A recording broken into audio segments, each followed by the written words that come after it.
Oi, oitavo ano, tudo bem? Hoje iremos aprender um pouquinho sobre os usos e a estrutura do Immediate Future.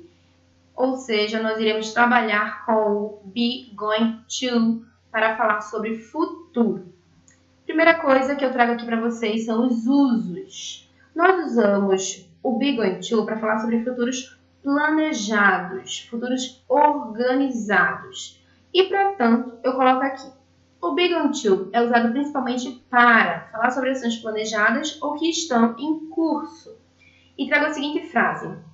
We are going to organize a birthday party for Brian.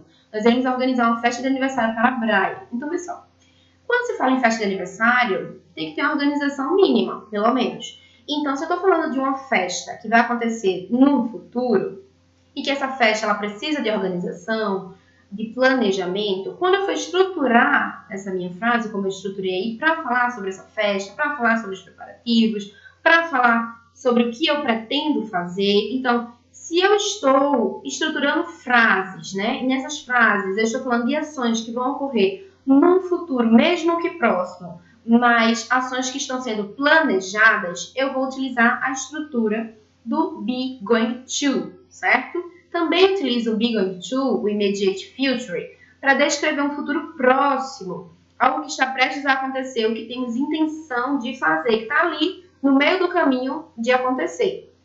Como aqui a frase, I am going to get engaged next December. I am going to get engaged next December. Eu irei noivar no próximo dezembro. Um noivado não pode acontecer do nada, de uma hora para outra. É preciso, minimamente, ter algum tipo de planejamento. Mesmo que essa data do noivado esteja próxima, ou seja, um evento próximo, ações próximas, ainda assim é preciso ter um mínimo de planejamento. Então, para ações, mais uma vez repetindo, para ações que se encaixam no futuro, seja esse futuro próximo ou não, mas que há planejamento, eu uso as estruturas do be going to.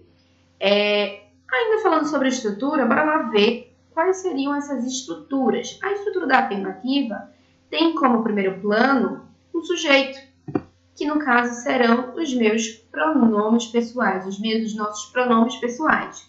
Quais são esses pronomes pessoais? Só relembrando, I, you, he, she, it, we, you e they, ok?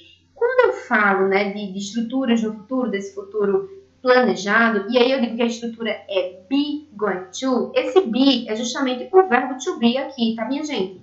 Que vai mudar conforme a pessoa pronominal que vier aqui, ocupando a posição do sujeito.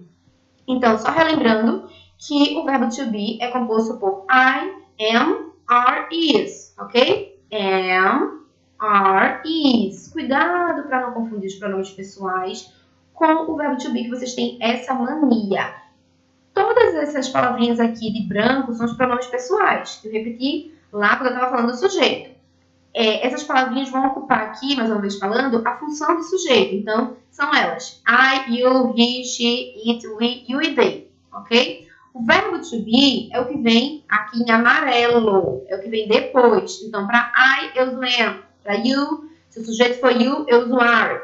Se o sujeito for he, eu uso is. Se o sujeito for she, eu uso is também. Se for it, eu uso is. Para we, eu uso are. Para you, eu uso are. E para they, eu uso are. Ok? Então, nesse caso aqui, se eu estou usando o I, obviamente que o meu verbo to be que vai acompanhar será o am.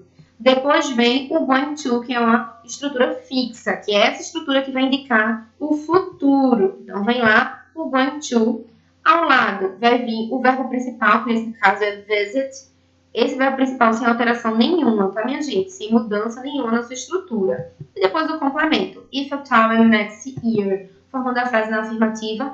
I'm going to visit Eiffel Tower next year. Então, eu irei visitar a Torre Eiffel no próximo ano. Mais uma vez, é uma frase que fala de ação futura, mas que precisa, né, existir aí um mínimo de planejamento para você fazer uma viagem como essa, para visitar a Torre Eiffel, ok? Minha estrutura da negativa. Acompanha aí. Como primeiro elemento, eu ainda tenho o sujeito, que eu falei que é I, you, he, she, it, we, you e they. O verbo to be vai acompanhar esse sujeito. A depender do sujeito, o verbo to be vai mudar também. Depois, o not. Não esqueçam desse not, que a grande diferença entre a afirmativa e a negativa é o not, né? Não tem como falar sobre negativa se eu não negar. Então, não esqueçam esse not aqui, porque se você não coloca o not, vira uma frase na afirmativa. Depois, o going to, que é a estrutura fixa, que não muda, é sempre going to. E relembrando que é o que indica futuro, o verbo principal sem alteração nenhuma, já que já temos aí a estrutura que indica futuro, não precisa de alteração. E o complemento, if power next year. A frase na negativa fica I am not, cuidado para não colocar I am going to not, ou I am going to visit not. Não, tá? Não. Preste atenção aí à posição dessa estrutura, onde fica.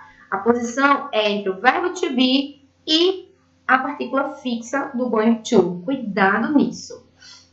E a estrutura da interrogativa seria a inversão lá do comecinho da afirmativa. Primeiro vem o verbo to be, depois vem o sujeito, ok? Aí, em seguida, o going to, o verbo principal sem alteração nenhuma, o complemento e a interrogação. Não esqueçam, e essa frase fica aí.